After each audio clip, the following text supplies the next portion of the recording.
तो आज की क्लास का हमारा सबसे पहला प्रश्न है, यहाँ बोला गया है दूसरों के सुख के लिए स्वयं का जो त्याग करता है उसे हम क्या कहते हैं। दूसरों के सुख के लिए स्वयं का त्याग करना उसे हम क्या कहेंगे। तो सबसे पहला है आपका अप्रशस्त, और दूसरा है आपका आत्मोत्सर्ग, तीसरा है आपका परिमेय, और चौथा है आपका अनुपमेय। ठीक, तो देखिए दूसरों के सुख के लिए स्वयं का त्याग ये क्या कहलाता है। तो यह कहलाता है आपका आत्मोत्सर्ग। ठीक, क्या कहलाता है, आत्मोत्सर्ग। ठीक, और यदि यहाँ पर देखिए अपरिमेय की बात की जाए तो अपरिमेय का अर्थ होता है जिसकी नाप तौल, क्या नाप तौल ना की जा सके। ठीक, ना की जा सके, जिसकी नाप तौल ना की जा सके उसे हम क्या कहते हैं, अपरिमेय कहते हैं। ठीक, और यदि हम अनुपम की बात करें तो देखिए अनुपम को और भी शब्दों से जाना जाता है, जैसे कि अनुपमा, अनुपमा, या फिर आप बोलोगे अतुलनीय, क्या अतुलनीय, अतुलनीय बोलोगे या फिर अनुपमा बोलोगे। और इसका एक वाक्य कैसे बनाएंगे, तो देखिए अनुपमेय क्या होता है जिसकी उपमा ना की जा सके। ठीक, जिसकी उपमा ना की जा सके उसे हम कहते हैं अनुपमेय। ठीक, अब यहाँ पर नेक्स्ट है आपका सबके हृदय की बात जानने वाला। जो सबके हृदय की बात जानने वाला जो व्यक्ति होता है उसे हम क्या कहते हैं। तो सबसे पहला है आपका अंतर्यामी, दूसरा है आपका अनावृत, तीसरा है आपका अपव्ययी, और चौथा है आपका अंकिचन। ठीक, तो यहाँ पर आप ध्यान समझिएगा, सबके हृदय की बात जानने वाला जो होता है उसे हम अंतर्यामी कहते हैं। ठीक, क्या कहते हैं, अंतर्यामी। अब यहाँ पर अनावृत की बात करें तो अनावृत का अर्थ होता है जो दोहराया ना गया हो, जो दोहराया ना गया हो उसे हम कहते हैं अनावृत। ठीक, अब यहाँ पर है आपका अपव्ययी। देखिए अपव्ययी जो होता है ये दो शब्द होते हैं आपके, एक होता है आपका अपव्ययी जिसका अर्थ होता है अधिक खर्च करने वाला।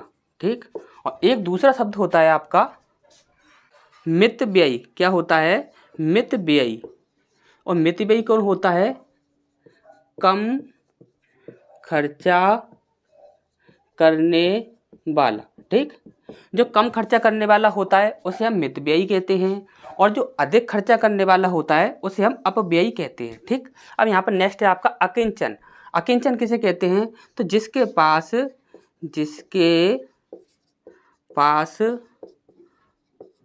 कुछ भी ना हो, जिसके पास कुछ भी ना हो उसे हम अकिंचन कहते हैं। ठीक, तो अकिंचन का मतलब जैसे होता है जिसके पास रुपया पैसा धन दौलत घर बार कुछ भी ना हो उसे हम अकिंचन कहते हैं। ठीक, तो नेक्स्ट क्वेश्चन की ओर बढ़ते हैं।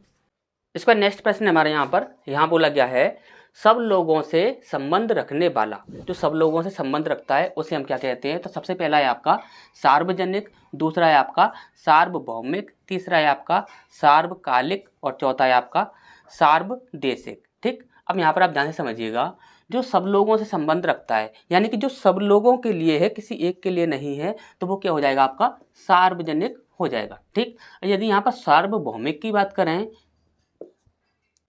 तो जो हर जगह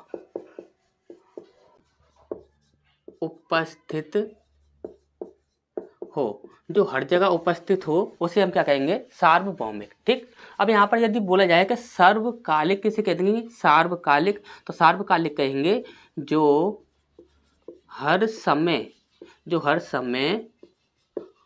उपस्थित या उपलब्ध हो। ठीक, उपस्थित या उपलब्ध हो। इसके बाद सार्वदेशिक, सार्वदेशिक किसे कहेंगे, सार्वदेशिक कहेंगे जो हर देश में उपस्थित हो। ठीक, जो हर देश में उपस्थित, देखिए यहाँ पर क्या है, सार्वभौमिक यानी कि भूमि से संबंधित, सार्वकालिक यानी कि काल से संबंधित, समय से संबंधित, और सार्वदेशिक यानी कि देश से संबंधित। ठीक, इसके बाद नेक्स्ट है आपका जो बांटा ना गया हो, जो बांटा ना गया हो उसे हम क्या कहेंगे। तो सबसे पहला है आपका अनुकंपा, दूसरा है आपका अनिश्चय, तीसरा है आपका अविभक्त, और चौथा है आपका अविकार। ठीक, तो देखिए जो बांटा ना गया है यानी कि जिसको विभक्त नहीं किया गया है तो वो क्या कहलाएगा आपका अविभक्त। ठीक, क्या कहलाएगा अविभक्त। यदि यहाँ पर बात करें अविकार की बात करें तो अविकार होता है जिसमें कोई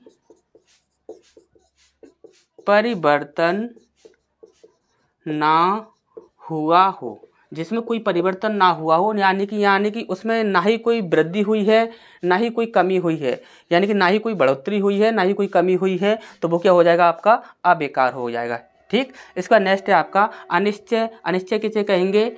जो निश्चित नहीं हुआ हो, जो निश्चित नहीं हुआ हो उसे हम कहेंगे अनिश्चय। ठीक, और अनुकंपा कैसे कहेंगे? हमदर्दी करना। हमदर्दी करना नहीं कहेंगे, सिर्फ हम इसे हमदर्दी ही कहेंगे। ठीक, क्या कहेंगे? हमदर्दी कहेंगे। जैसे कि किसी के प्रति आपको एक हमदर्दी होती है तो ये एक भाव हो गया, तो वही हो जाएगा आपका अनुकंपा। ठीक, तो नेक्स्ट क्वेश्चन की ओर बढ़ते हैं।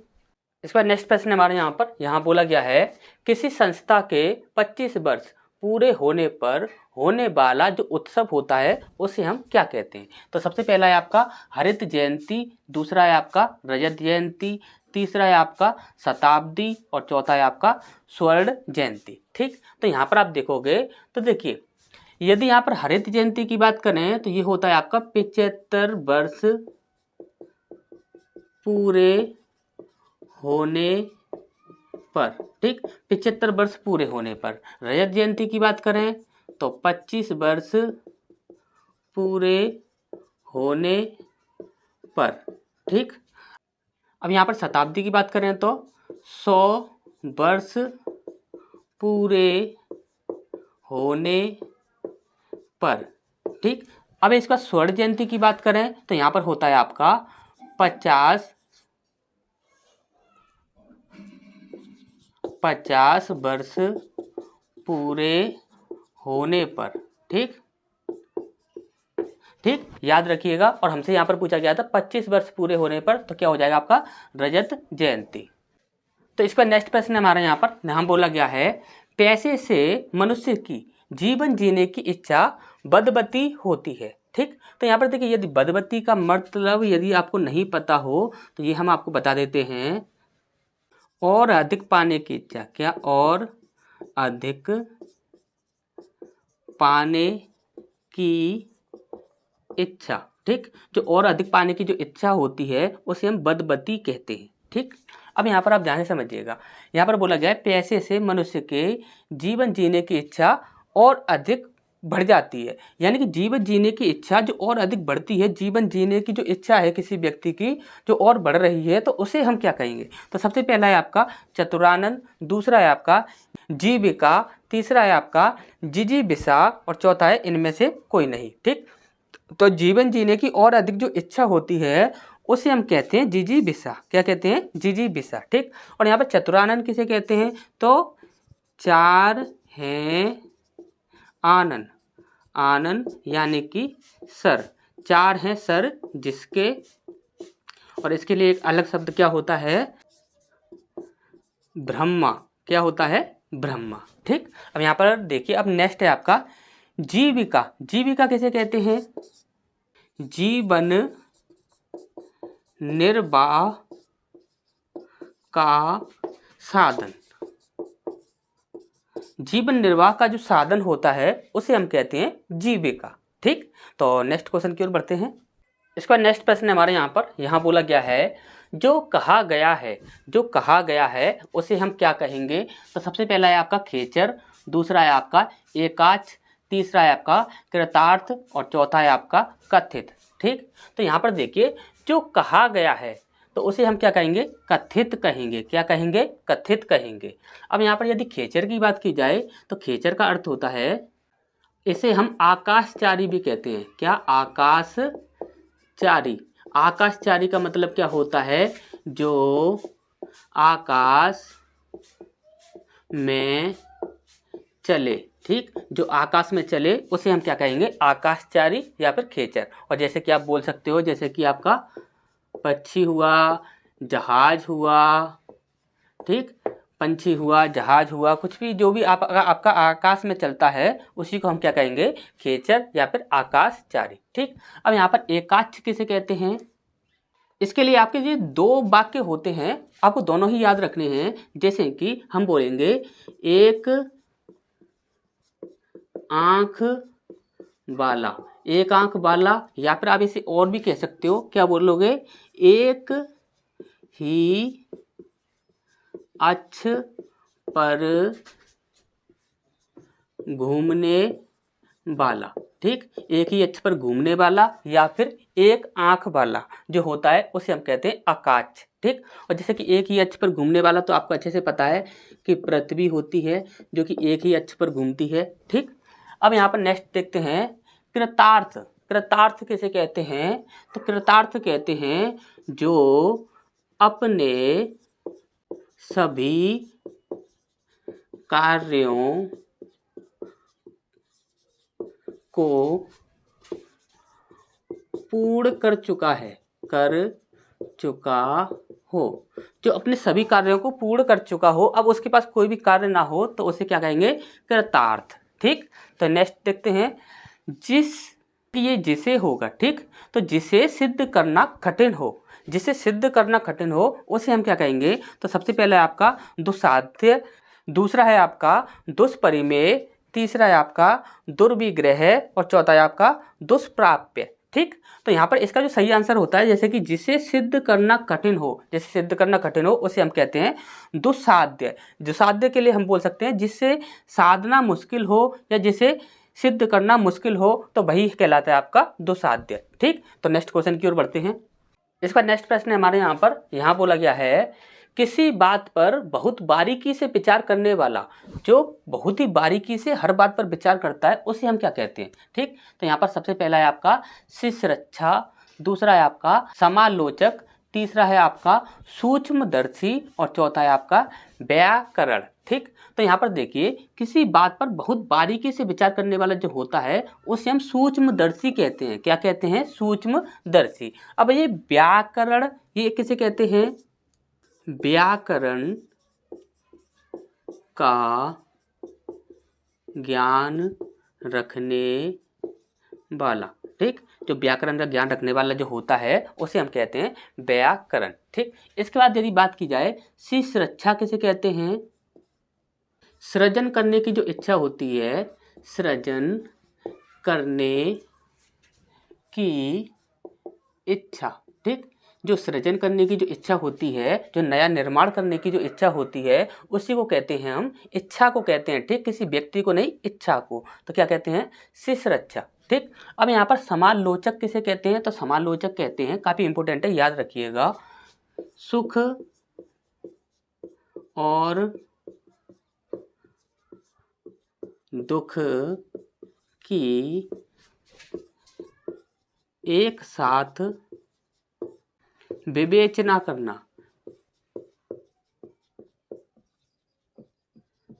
सुख और दुख दोनों की एक साथ विवेचना करना, ये क्या कहलाता है आपका, समालोचक। ठीक, इसका नेक्स्ट देखते हैं, यहाँ पर है आपका सफलता ना मिलने पर दुख होना। सफलता यदि नहीं मिलती है तो वहाँ पर जो दुख होता है व्यक्ति को, जो भाव जो होता है उसे हम क्या कहते हैं। ठीक, तो यहाँ पर सबसे पहला है आपका क्षोभ, दूसरा है आपका दया, तीसरा है आपका दुख और चौथा है आपका कृपा।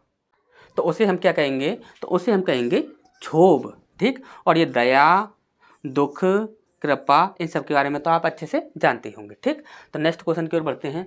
इसका नेक्स्ट प्रश्न हमारे यहाँ बोला गया है गुरु के पास रहकर शिक्षा ग्रहण करने वाला, जो गुरु के पास रहकर शिक्षा ग्रहण करता है उसे हम क्या कहते हैं, तो सबसे पहला है आपका गुरुकुलवासी, दूसरा है आपका छात्रावासी, तीसरा है आपका अंतेवासी और चौथा है आपका आश्रमवासी। ठीक, तो यहाँ पर जो गुरु के पास रहकर जो शिक्षा ग्रहण करता है उसे हम कहते हैं अंतेवासी। क्या कहते हैं, अंतेवासी।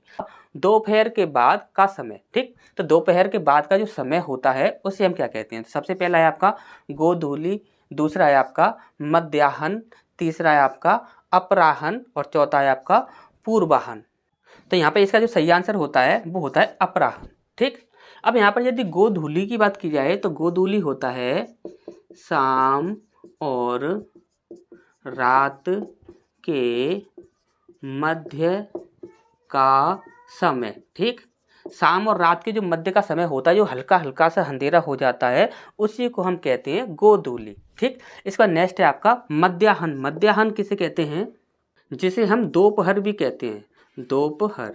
ठीक, दोपहर यानी कि दोपहर का मतलब होता है 12 बजे। क्या? 12 बजे, यानी कि जब सर पर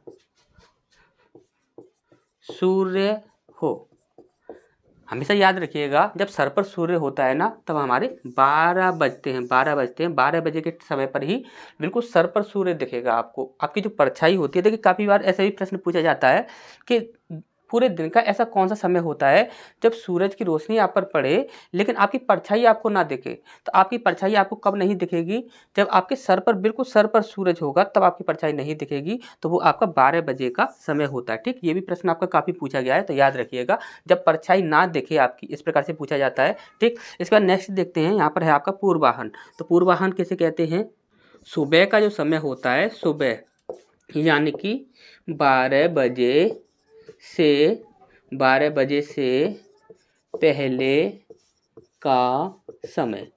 ठीक, 12 बजे का जो पहले का जो समय होता है, 12 बजे से यानी कि सुबह जो होती है, उसी को हम कहते हैं पूर्वाहन। ठीक, तो नेक्स्ट क्वेश्चन की ओर बढ़ते हैं।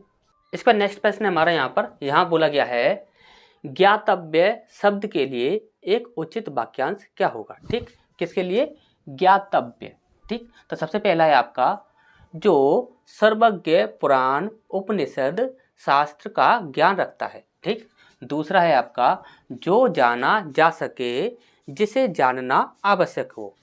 तीसरा है आपका, जो जानता हो। और चौथा है आपका, जो जानने योग्य हो। तो इसका जो सही आंसर होता है वो होता है, जो जानने योग्य हो उसे हम ज्ञातव्य कहते हैं। ठीक, अब यहाँ पर यदि और की बात की जाए, तो जो सर्वज्ञ पुराण उपनिषद आदि सब कुछ का ज्ञान रखता हो, तो उसे हम क्या कहेंगे? तो उसे हम कहेंगे ज्ञानी। क्या कहेंगे? ज्ञानी। अब इसका नेक्स्ट है आपका, जो जाना जा सके, जिसे जाना जा सके और जिसे जानना आवश्यक हो, तो उसे हम क्या कहेंगे? तो उसे हम कहते हैं ज्ञेय। क्या कहते हैं? ज्ञेय। इसका नेक्स्ट है आपका, जो जानता हो उसे हम क्या कहते हैं? उसे कहते हैं हम ज्ञाता। क्या कहते हैं? ज्ञाता। और एक शब्द और होता है, उसको भी आप याद रखिएगा। यहाँ पर जैसे कि नेक्स्ट एक शब्द आपको हम बता देते हैं, अज्ञेय। क्या? अज्ञेय। तो अज्ञेय क्या होता है? तो अज्ञेय वह होता है जिसे जाना ना जा सके। जिसे जाना ना जा सके उसे हम कहते हैं अज्ञेय। ठीक, तो यहाँ पर नेक्स्ट देखते हैं, जिस पर आक्रमण हो। जिस पर आक्रमण हो उसे हम क्या कहेंगे? तो सबसे पहला है आपका आक्रमण, दूसरा है आपका आक्रामक, तीसरा है आपका आक्रांत और चौथा है आपका आत्मघाती। ठीक, तो इसका जो सही आंसर होता है वो होता है आपका आक्रांत। ठीक, और आक्रमण के बारे में आपको अच्छे से पता ही है। अब आक्रामक की बात की जाए, तो आक्रामक वह होता है हमला या प्रहार करने वाला। ठीक, हमला या प्रहार करने वाला जो होता है उसे हम कहते हैं आक्रामक। ठीक, अब यहाँ पर बात की जाए कि आत्मघाती किसे कहते हैं, तो स्वयं को आघात पहुँचाने वाला। ठीक, स्वयं को आघात पहुँचाने वाला जो होता है, यानी कि स्वयं को, यानी कि जैसे कि आपने सुना भी होगा आत्महत्या वगैरह, ये सुना होगा, यानी कि स्वयं को दुख पहुंचाना या स्वयं की हत्या करना, ये सभी किस में आता है? आपका आत्मघाती के अंतर्गत आता है। तो स्वयं को आघात पहुंचाने वाला कौन होगा? आत्मघाती। ठीक, तो नेक्स्ट क्वेश्चन की ओर बढ़ते हैं। इसका नेक्स्ट प्रश्न हमारा यहाँ बोला गया है, वह भाई जो अन्य माता से उत्पन्न हुआ हो। वह भाई जो अन्य माता से उत्पन्न हुआ हो उसे हम क्या कहते हैं? ठीक, तो सबसे पहला है आपका अन्योदर, दूसरा है आपका औरस, तीसरा है आपका दूरस्थ और चौथा है आपका सहोदर। ठीक, तो यहाँ पर आप ध्यान से समझिएगा, वह भाई जो अन्य माता से उत्पन्न हुआ है उसे हम अन्योदर कहते हैं। क्या कहते हैं? अन्योदर। और यदि यहाँ पर बात की जाए कि औरस क्या होता है, तो देखिए औरस होता है वैध पुत्र। क्या? वैध पुत्र। अब वैध पुत्र किसे कहेंगे?